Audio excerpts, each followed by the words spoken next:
with Miss Barbara. This story today is written by Arna Bontom, and he collaborated with Jack Conroy. Arna Bontom was a Black American writer contemporary with Langston Hughes, so the early part of the 20th century to the mid 20th century. And this story of his is a tall tale, but it's based on a real person, Sam Patch, who was famous for his daredevil leaps. And I'll tell you more about him at the end of the story. So, this is a long tale, and it really does take an hour. So, what I thought you might like to do is draw a picture while you're listening.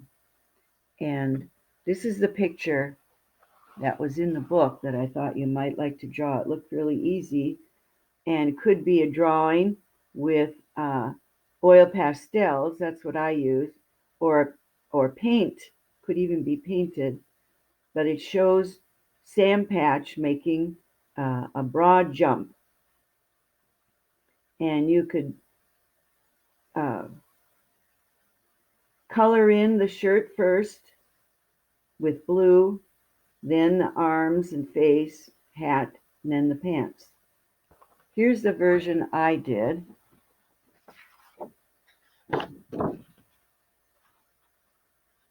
And you can see it was pretty easy. I started here with the shirt and colored the blue in and kind of went around here, made the top of the neck, left some room for the arms. Then I put in the flesh color for the arms and then the head. Then put the blue hat on top and this blue tie flying. Then take the black and color in just little dots for the eyes, nose, and mouth. And then you've got the black for the pants. And just color that in. And then this foot is a little lighter. Leave a little white there, a little white there, the front of the foot. And then this foot is all dark and shows the heel right there, jumping. And I had a 13-year-old boy do this drawing while he was listening to the story, and this is what he came up with. And I really like it, and he did it easily, and it shows a lot of movement. So I will hold up my drawing for you to look at while you're doing your drawing, and while I read you the story. So, Sam Patch was a natural-born jumper. All morning he worked as a cotton spinner.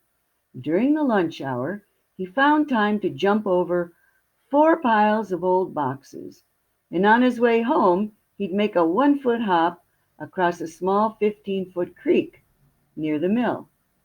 When he reached the picket gate in front of the Patch home, he paused a moment, then gave a little spring and went over it as neatly as anything. His mother smiled proudly from the doorway, but shook her head, as if to say, "What will become of that boy? He just can't keep from jumping." "Good evening, Mother," Sam called out as his feet touched the ground. "Glad to see you home on time, son. I reckon you're hungry." "Did you ever see me when I wasn't?" Sam laughed. "See here what I've got." A man dressed up in big, baggy pantaloons, with his face all painted up, was handing these out in front of the post office. He showed his mother a handbill on which was a picture of a brawny man with a fierce-looking mustache. He was dressed in fringed leather breeches and a shirt made from the hairy skin of an animal. A coonskin cap sat on his head, with several eagle feathers sticking up. Beside the man was a cinnamon bear standing on his hind legs, as if dancing. Mrs. Patch read, "Hurricane Harry, the Kaskaskia snapping turtle, wonder man of the western wilderness, nonpareil jumper of all time. See this wild and woolly forest gent who daily defies death from the swaying pinnacle of a towering ladder. See him leap from his tree-top tall perch into a tiny tub of water far, far below. Inviting imitation and competition, he has performed his deed of prowess from one end of the land to the other, and he has never found anyone who could hold a candle to him. He remains unrivaled and unchallenged, the jumpingest jumper of them all. Mrs. Patch caught her breath after these proud words, then squinting at the smaller print at the bottom, she read, "His pet cinnamon bear also performs jumping, dancing, and wrestling with all comers, catch as catch can." "He's looking for his match, and he's come to the right place, mother dear," Sam said calmly. "I can't let you go up against him, Sam. Why, look at how big and strong he is. You're just a boy." They went through the parlor into the dining room, where Mrs. Patch had been ironing clothes. A pile of sprinkled linen lay on the table. She selected a shirt from the heap, spread it on the ironing board, and then went into the kitchen for an iron. When she returned, her son was standing on a chair as if getting ready to make a speech. "But don't forget, my name's Sam Patch, and I like to jump," he began. Mrs. Patch, who was used to Sam's speeches, began ironing. His voice rose. "I don't know why. When I was a little boy in Pawtucket, and we lived in that big house that looked out over the river, something said to me, 'Go ahead, Sam, now.' So I took a running start and made a big jump and landed with a splash in Pawtucket River. I knew then what I wanted to do most. I wanted to be the world's best jumper. And I've been jumping higher and higher and bigger and better ever since. I'll outjump that Westerner and do it easy. Don't worry, mother." "Yes, it's true. Jumping is a kind of birthmark with you. When you were 6 months old, you jumped out of my arms and into a washtub of soapsuds. The first game you learned to play was leapfrog. Even when you were reading your lessons in school, you couldn't stop jumping. You skipped over all the big words." "My dear boy, I'm proud of you, but I'm afraid to let you jump against this Hurricane Harry." "Ah, the man isn't born that can outjump Sam Patch, nor is he likely to show up in the next 1,000 years. I'll be famous after I beat the snapping turtle. I'll make a lot of money. The whole country will be talking about you, the mother of Sam Patch." I have as much money as I need," Mrs. Patch told him, "and I'm sure I don't want the whole country talking about me. I'm afraid of those terrible jumps. I don't want you to get hurt." "Don't worry," he assured her. "I always look before I leap.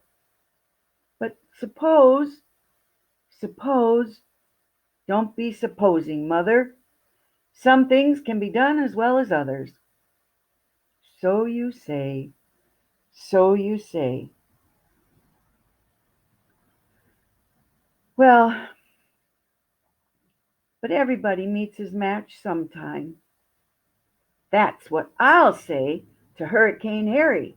A boy that can jump over his own shadow and back again has nothing to worry about in the jumping line." "Promise me one thing, Sam." "I'll promise you anything to set your mind at rest. Promise me that if you ever see where you can't make a jump, you'll stop before it's too late." "I'll promise," Sam said. "Now, how about my supper?" Sam turned around and jumped lightly over the ironing board. He landed on the mantelpiece, perched there a moment with a mischievous look on his face, and then jumped down again. Mrs. Patch smiled, but she still looked worried. "What's a poor widow woman to do?" she whispered to herself, as she pushed the ironing board aside and began setting the table. Hurricane Harry, the Kaskaskia snapping turtle, stood on a platform outside the main entrance to Clary's Congress of Living Wonders. He waved his coonskin cap wildly over his head as the six-piece band struck up. The Hunters of Kentucky. The nonpareil jumper tried to sing with the music, but he couldn't carry a tune, so he roared instead.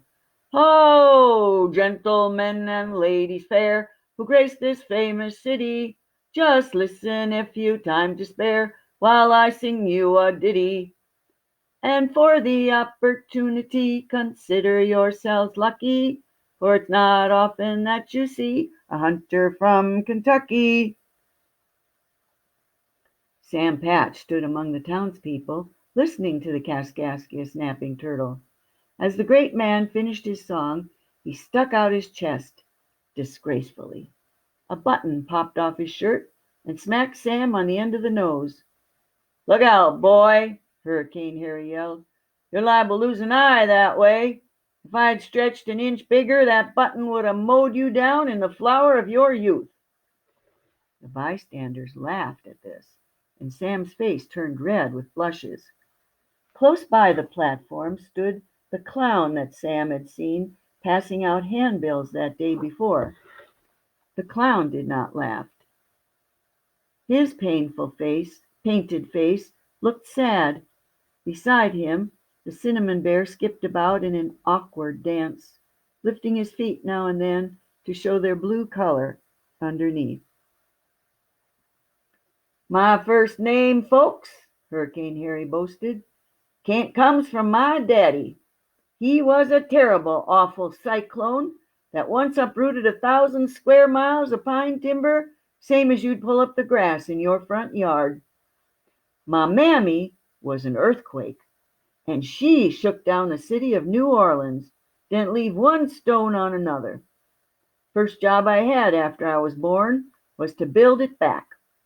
Took me 2 days, 3 hours, 4 minutes, and 5 seconds.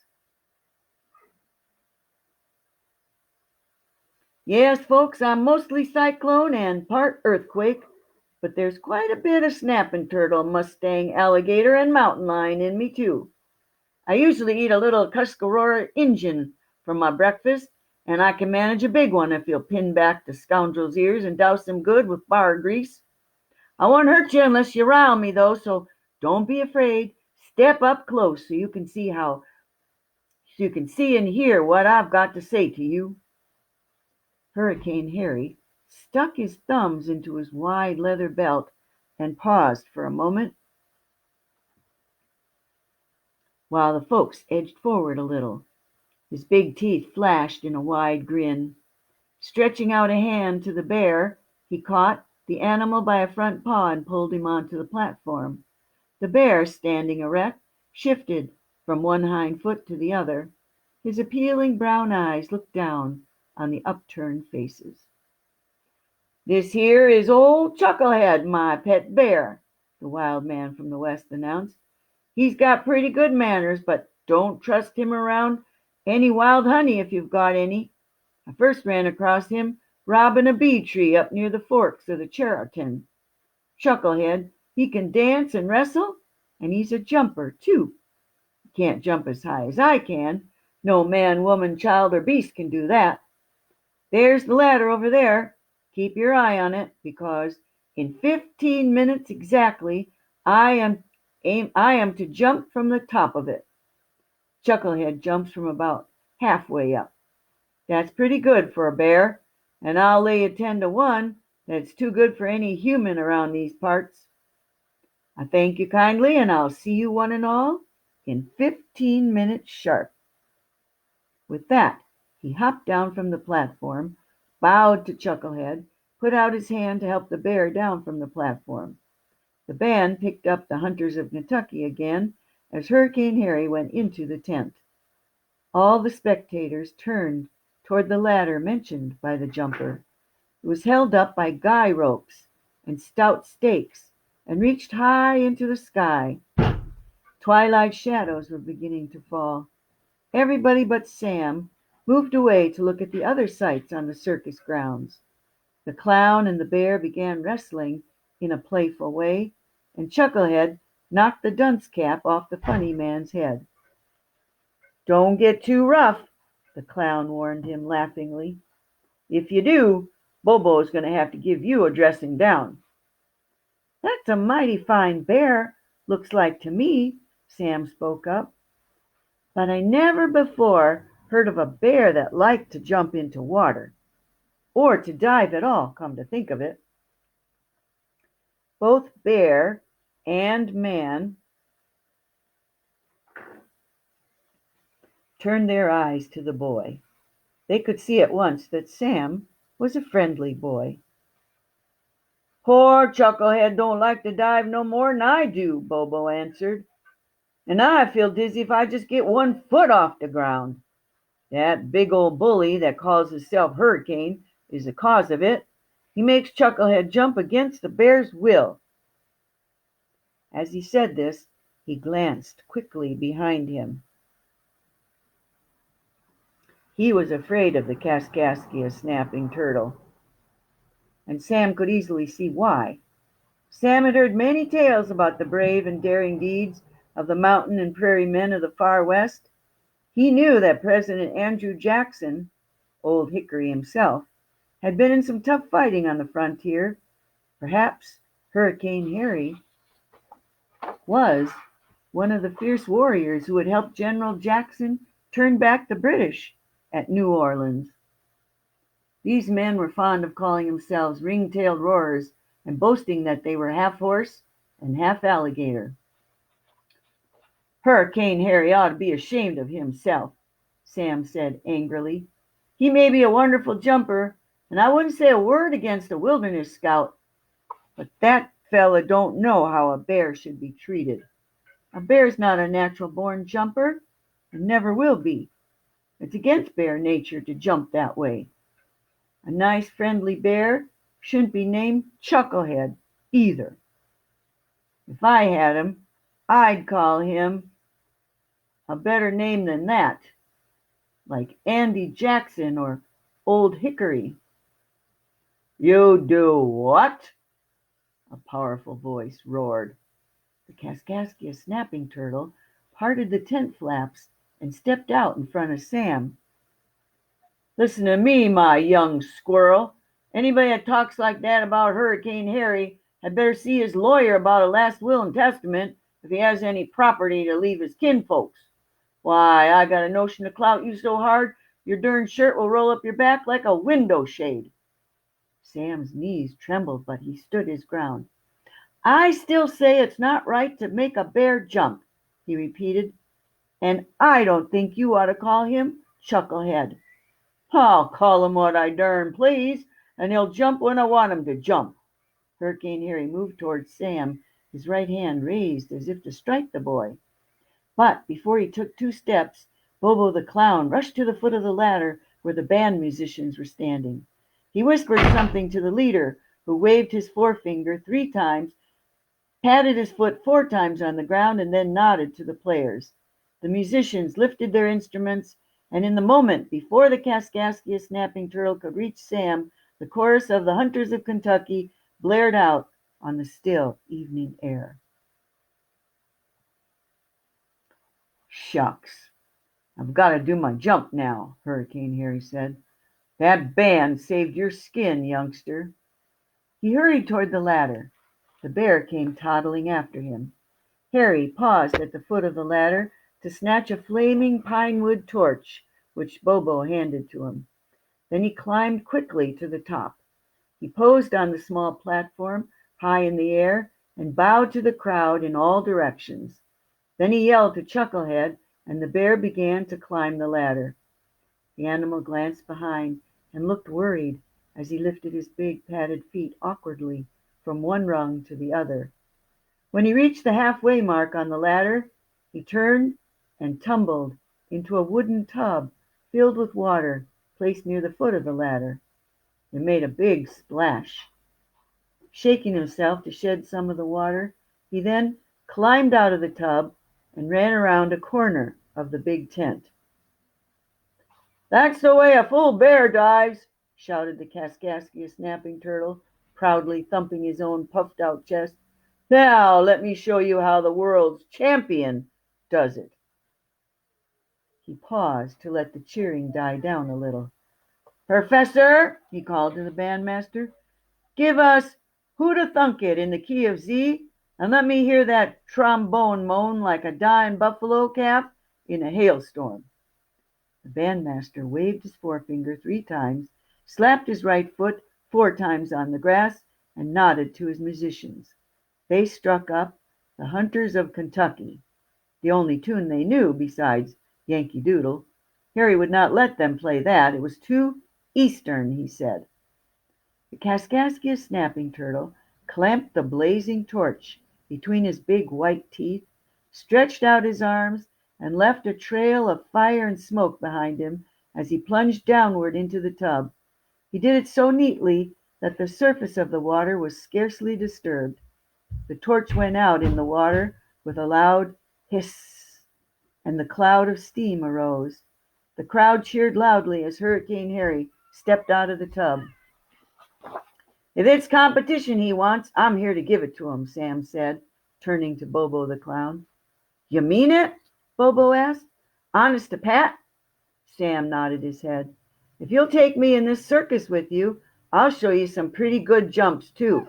I'll jump anywhere Hurricane Harry jumps, and you'll see who's the best." "That's the ticket!" Bobo yelled, snapping his fingers and jumping up and down. "We've been looking for somebody to out-jump Harry. Harry's getting too stuck up about his jumping.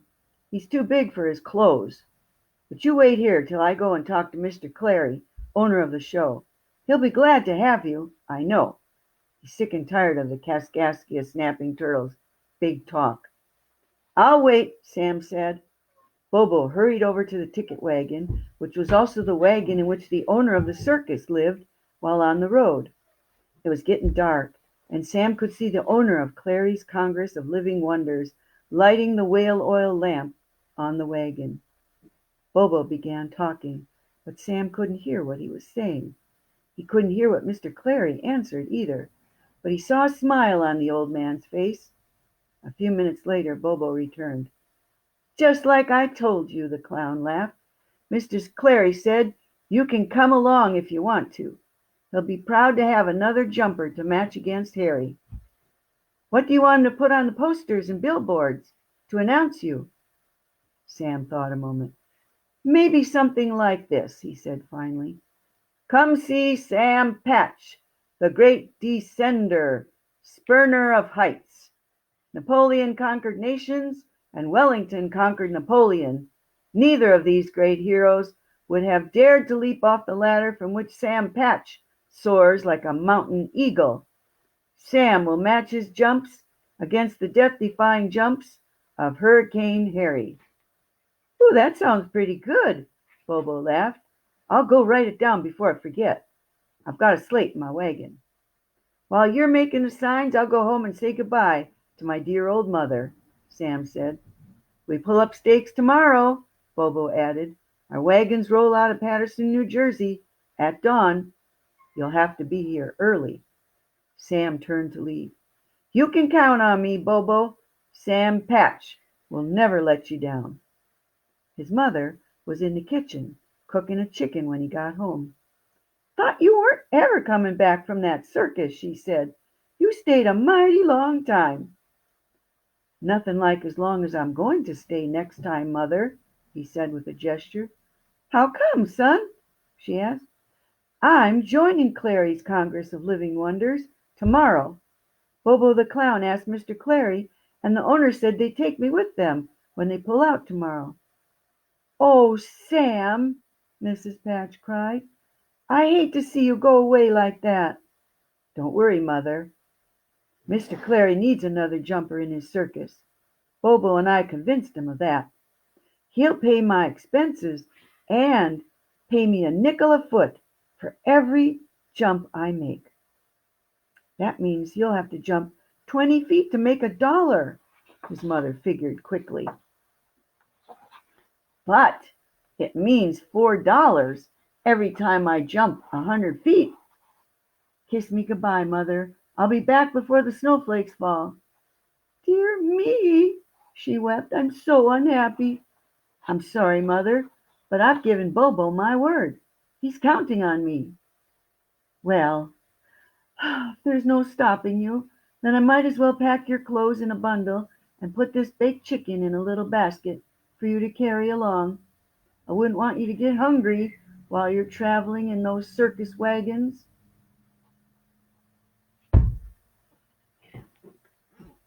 Now, this is the picture that Grandma Moses painted that they used to illustrate this story.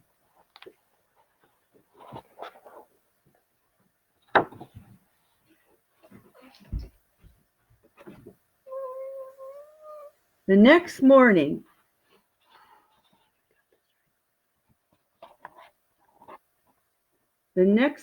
bundle in hand and basket in the other, he jumped over the picket fence in front of their house and began stepping high and lively down the road toward the place where the circus was pulling stakes. He looked back once and saw his mother holding her apron up to her face and waving bravely. Let's read that better.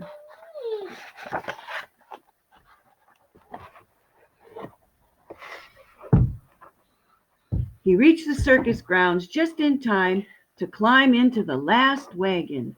It happened to be the wagon in which Hurricane Harry was riding, and the big fellow from Kaskaskia was leaning back in his seat and trimming his fingernails with a large hunting knife. So, this squirrel thinks he's my match, he roared. Sam tried to make his own voice sound heavy, but instead it made a little squeak. The name is Sam Patch, he said. You'll see some of my jumping when we get to the next town. Ho, ho, ho, I can hardly wait. Harry boomed. I can just hardly wait. Sit back, squirrel, and enjoy the ride. Don't make me laugh no more. I might split my lip. And you hadn't ought to be making that bear jump either, Sam added. Dancing and wrestling is enough for a circus bear to do. Pipe down, boy. I'm going to take a nap, and I want it quiet in this wagon. And don't worry about Chucklehead. That's none of your business. So that was the picture that Grandma Moses painted of a fair.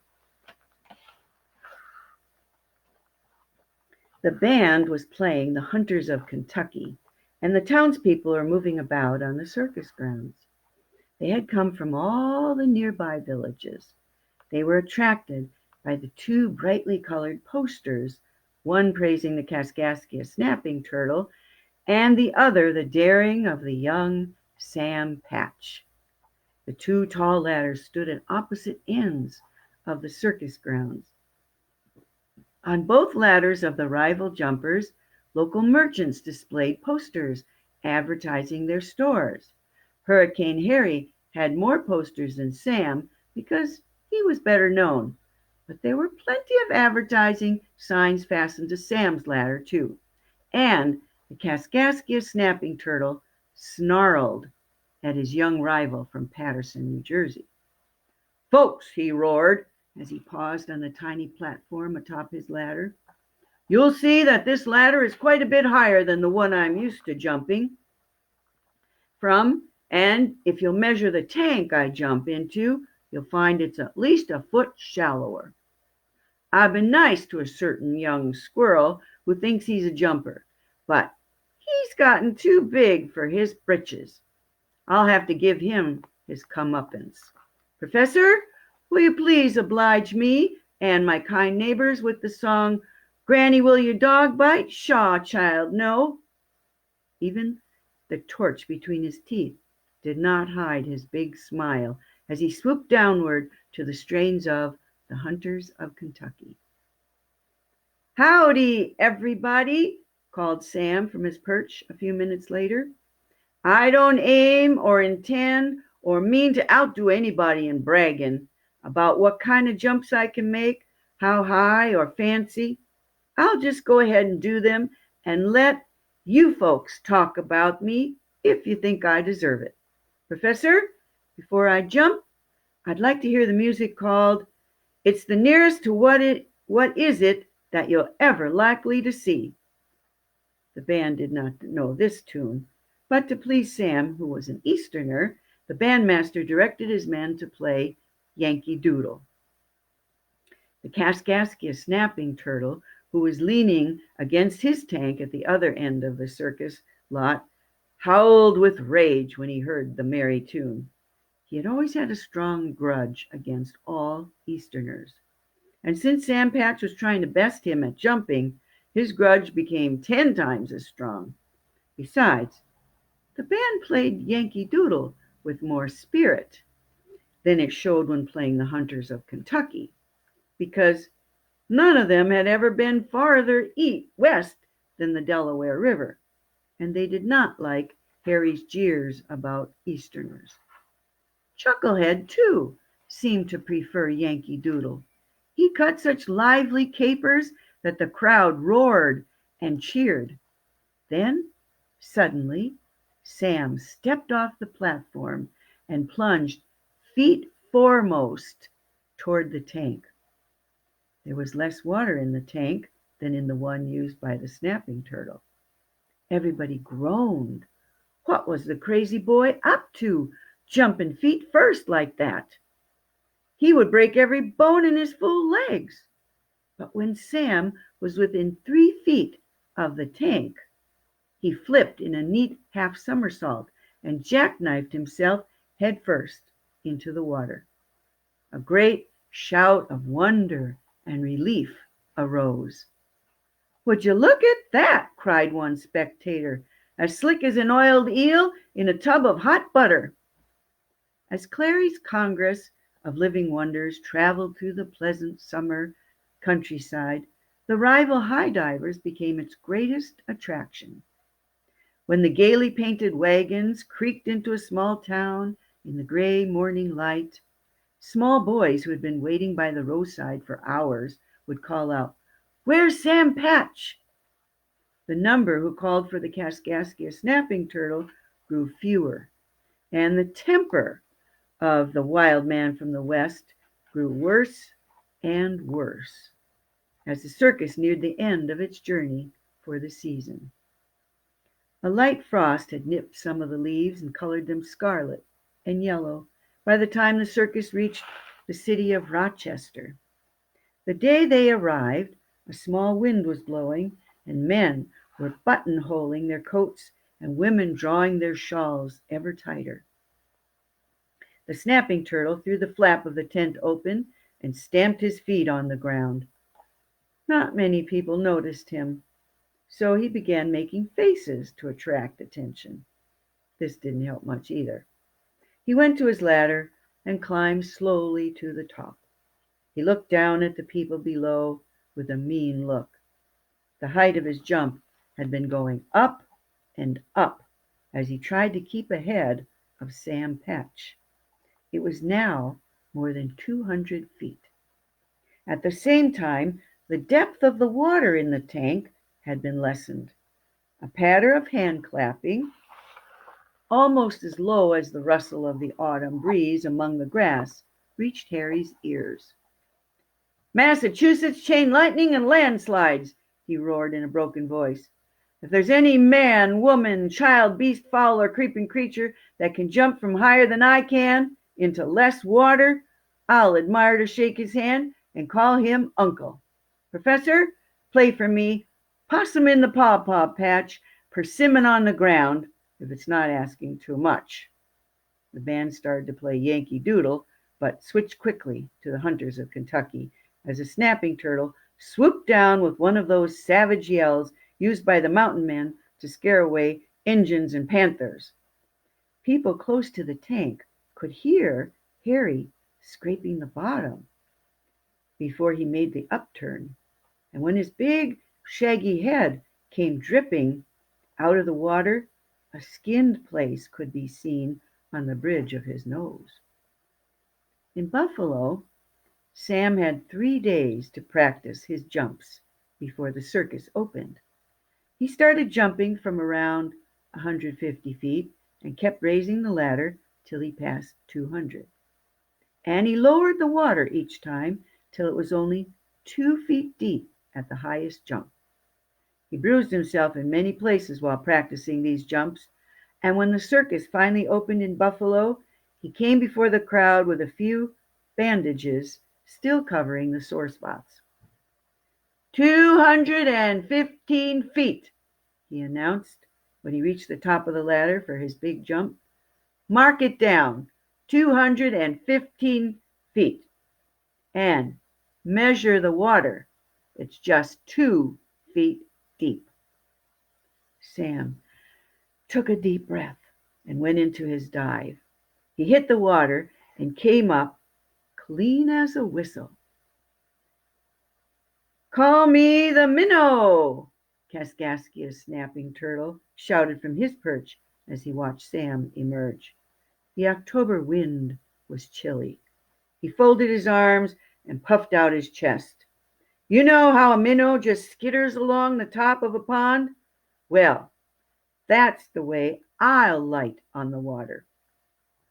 From 225 feet, I'll dive into 6 inches of water and just skim off, hardly making a bubble. Professors, will you favor us with Katie bar the door? 3 of the musicians broke into Yankee Doodle while the other 3 played the Hunters of Kentucky. Hurricane Harry hit the water just like he said. He was a hard man to beat. Finally, the last week of the season came.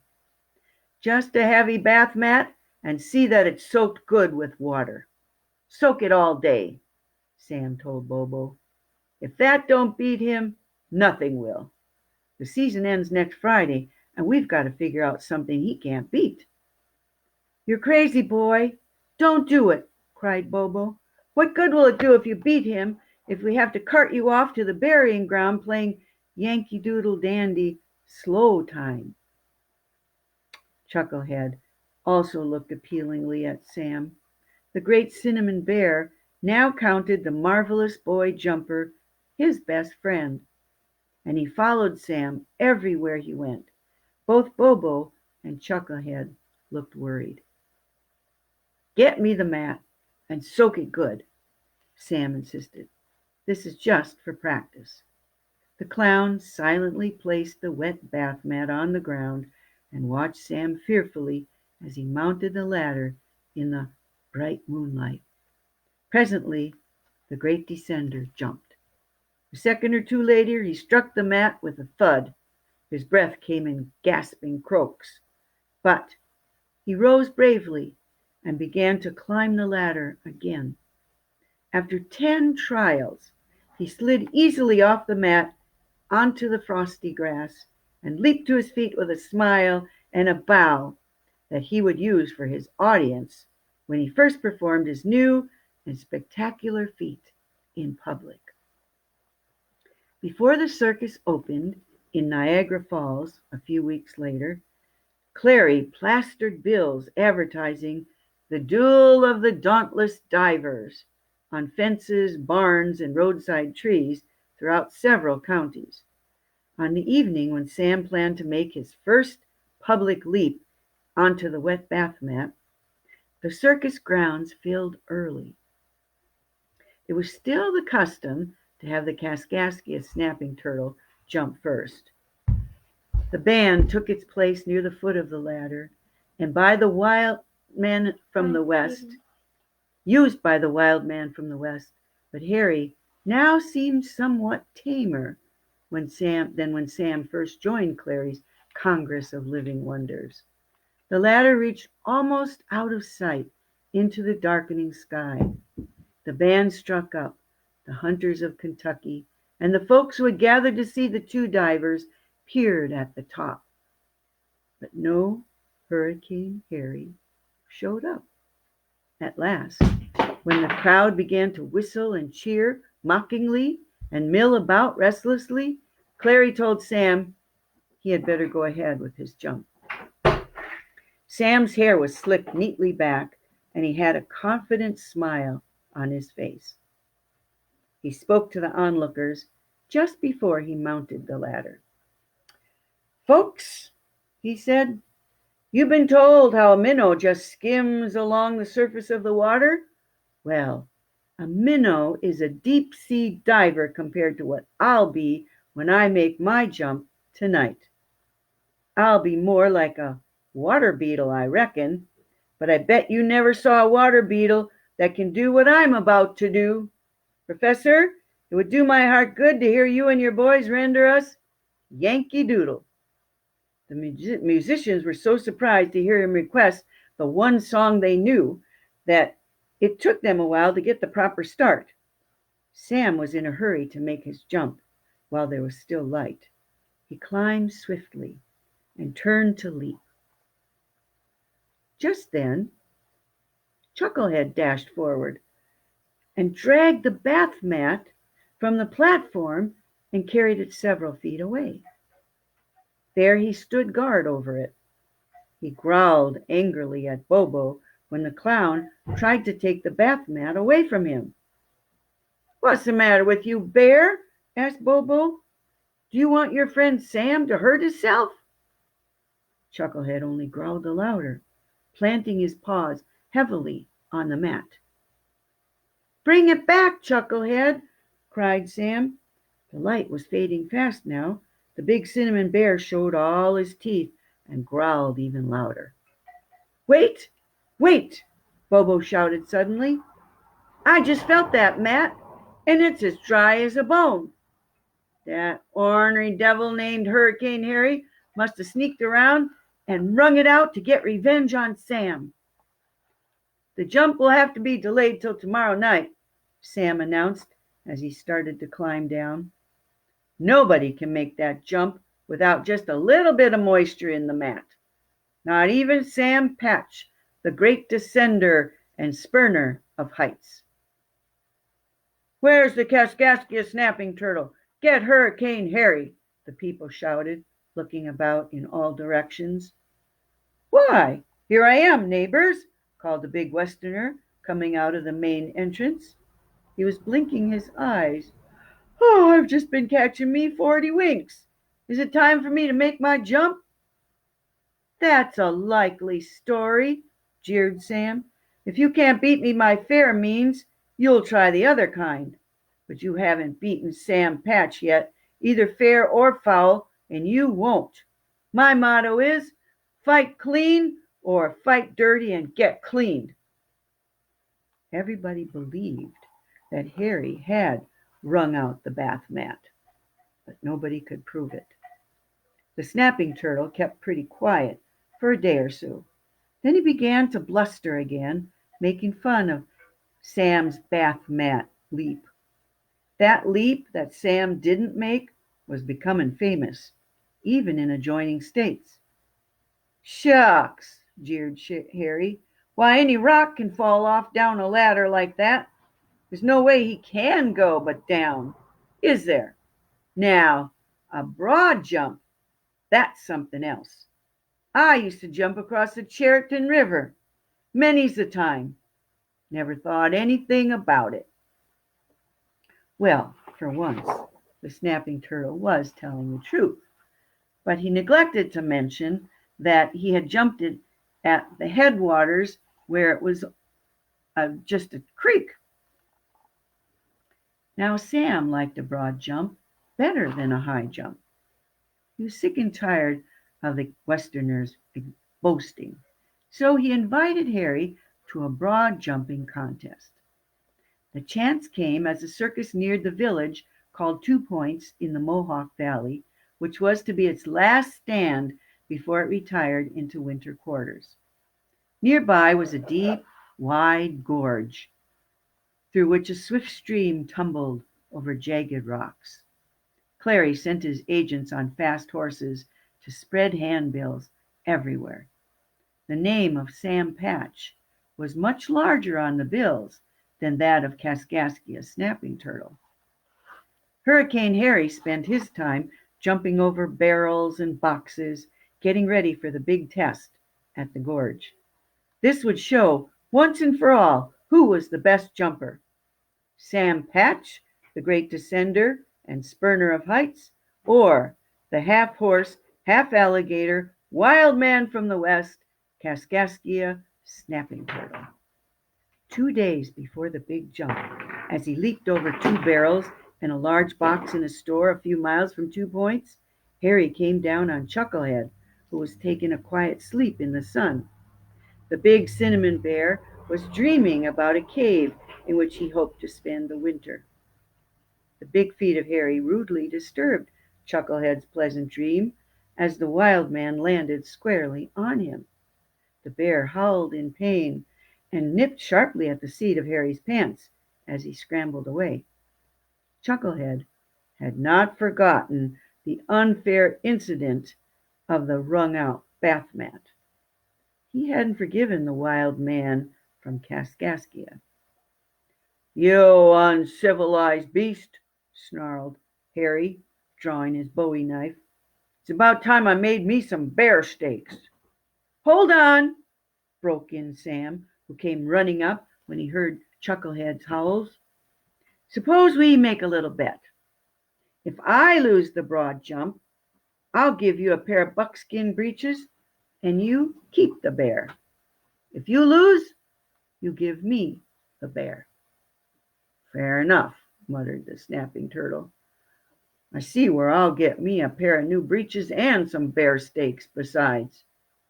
"And when he's mine," Sam said quietly, "I'm going to call him Old Hickory. Chucklehead is no name for a fine bear like that." Chucklehead shambled over to Sam and thrust his muzzle trustingly in his hand. Sam slipped into 2 Points without anybody finding out who he was. He wanted to know what the folks were saying about the big jump. Walking along the street and thinking about a wide jump, Sam saw a grocery store. He went inside with the idea of buying some chestnuts for Chucklehead. As he entered the store, a lanky, freckle-faced boy slapped his left palm flat down on the countertop and flung his long legs across, landing smack in a box full of eggs. Whites and yellows of the eggs splattered in all directions. "That does it," howled the storekeeper as the boy struggled to his feet and began scraping the messy eggs off himself. "I've had all I can stand of that Sam Patch business. All you can do is jump over or off of something." "Well, you've got no call to holler," the boy sassed back. "Yesterday I saw you hopping over the molasses barrel and back."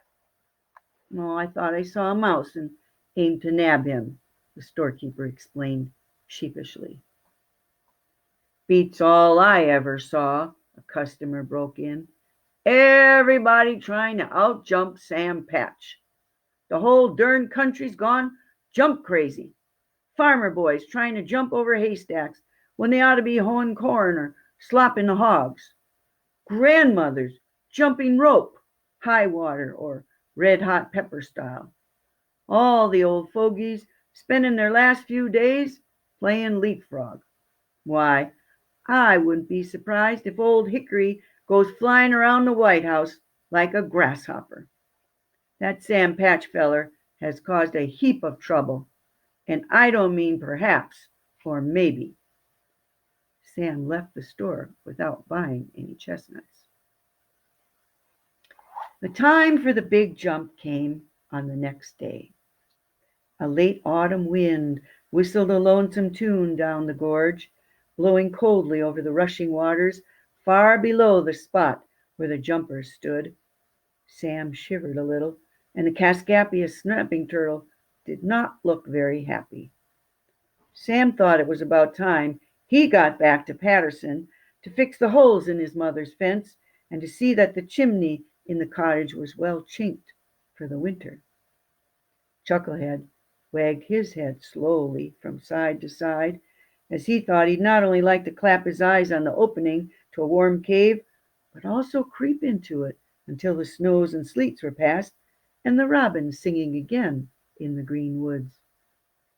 Clary provided rails fastened onto posts for the hundreds of people who drove up in carriages or rode up on horseback. When the band struck up Yankee Doodle, some of the horses reared and plunged and had to be quieted by their masters. "How about giving me a chorus of 'The Hunters of Kentucky,' Professor?" Hurricane Harry asked humbly. He was to jump first. The bandmaster only shook his head, while his men played Yankee Doodle even louder than before. He did not want to grant Harry's request because he still believed that the snapping turtle had wrung out the bath mat. The bandmaster believed in playing fair. "Pretty please," Harry begged. He'd been getting tamer and tamer as the time for the jump approached. The bandmaster did not even nod this time. "Pretty please with honey on it?" the wild man urged. Tears could be seen in his eyes. "I can't jump without some music," the snapping turtle went on. "Pretty please and pleasy wheezy with honey and jujube jelly on it." Still no answer from the band. "Well, just a big roll of the drum if I can't have anything else." "Give him a little roll of the drum," the bandmaster said crossly. Brrrr. The snapping turtle backed away and started his take-off run. Then he looked down into the fearful gorge. He measured the distance to the bank beyond. Suddenly, his rawhide moccasins plowed up the ground, and he sat down abruptly. The crowd cheered and laughed. This was too much for the snapping turtle's pride. He sprang to his feet and sped back for a longer takeoff. Then he whirled and bounded toward the chasm with a wild mountain yell that would have scared away all the catamounts within 50 yards. Harry leaped with all his strength. He had not gone far, however, before he began to descend rapidly. His brave shout changed to one of fear and despair. Sam Patch stepped back about 20 paces and ran swiftly to the brink of the gorge. Everybody cheered wildly. The band played Yankee Doodle, and the big cinnamon bear capered. "Give him a big roll of drum and Yankee Doodle at the same time," called the bandmaster, waving his hands wildly. "Hooray for Sam Patch! Hooray for the world's greatest jumper!" the people shouted, flinging their hats into the air. Before the onlookers had time to realize what he was doing, Sam reached his falling rival and grabbed him beneath his armpits. When he had carried the terrified snapping turtle more than halfway across the chasm, he saw that the distance between the two banks of the gorge was indeed too great for even the mighty Sam Patch. He should have remembered his promise to his mother. He should have taken a good look before he leaped. Even without the added burden of carrying Hurricane Harry, he would have found that jump hard to make. Could he turn it into a high jump and dive into the water below?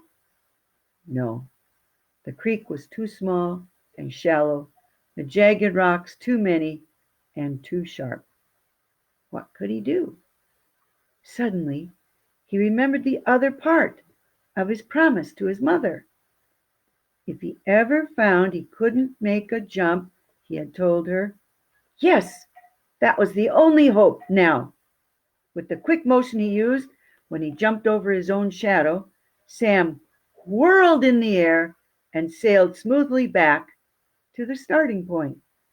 Hurricane Harry's fringed moccasins dragged the edge of the cliff as they landed. Sam heard loud cheering. The people were gathering around him. He felt the cinnamon bear's cold nose nudge his arm. admiringly. "That's the best yet," someone called. "Now that's what I call first-rate jumping. You're the world's widest jumper. 3/4 over and 3/4 back. Why, you actually jumped over the chasm 1.5 times." "He's the handsomest jumper, too," a pretty girl laughed. "Did you see his long curly hair waving in the breeze when he made that fancy spin and started back?" Hurricane Harry had by this time struggled to his feet. He held out a hairy paw. "Take that hand that used to be a skunk's, but from now on is going to be a man's," he declared. "I'm ashamed of that dirty trick that I played on you about the bath mat. You're the flower of the prairie and the mountain rose. Why, you're 4/5 kangaroo and 2/3 horse, and you're the greatest jumper that ever lifted a foot above the sod. I'll never say another word against an Easterner." Sam was not one to hold a grudge. He knew that the wild man was paying him a great compliment by saying that he was even more than half kangaroo and horse, and he shook Harry's hand warmly. "You're a brave man yourself," he said. "A man doesn't deserve any credit for doing something he's not afraid of, but when he's afraid and does it anyhow, as you did, he's got a stout heart." Everybody seemed to agree to this, and there were now some cheers for the snapping turtle, though not so many as for Sam. Hurricane Harry went down the west side of the hill, his face set toward a long journey back to the wild western prairies. The band played "The Hunters of Kentucky" until he disappeared behind a grove of trees. "Now I'm going home," said Sam, throwing an arm around the bear's neck, "and old Hickory is going with me. That's his name now." While the crowd waved and cheered and the band played "Yankee Doodle," Sam and old Hickory went down the hill into the village. It took them 2 weeks by stagecoach to reach Paterson, New Jersey. On the day they arrived, a light snow was falling on the roofs of the town and on all the fields and woodlands for miles around. And when Sam, with his money rattling in his pockets, came near his mother's house, he could smell chicken cooking in the pot. "That's the kind of welcome I like," he said to the bear, who wagged his big head from side to side in agreement. Together they turned in at the front gate, and Sam was glad that he remembered what his mother said. "If you ever see where you can't make a jump, you'll stop before it's too late." It had been good advice. And so that's the story of Sam Patch, the high, wide, and handsome jumper. And just a little footnote, the real story did not have such a happy ending as this. In fact, Sam, the real Sam Patch, was getting famous for making jumps, high jumps, into rivers. He once jumped into the base of the Niagara Falls from a 25-foot high platform. And then he did another great jump, but there weren't enough people there, so he decided to do it again. And on that jump, he never came up again. So he was only 22 years old. That was in 1829 when that happened. But Sam Patch's name became famous, even more famous in legend than in life. And I suppose that explains stories like Arna Bontemps and Jack Conroy's. I hope you enjoyed it, and I hope your drawing turned out pretty good. Okay. And thanks for listening.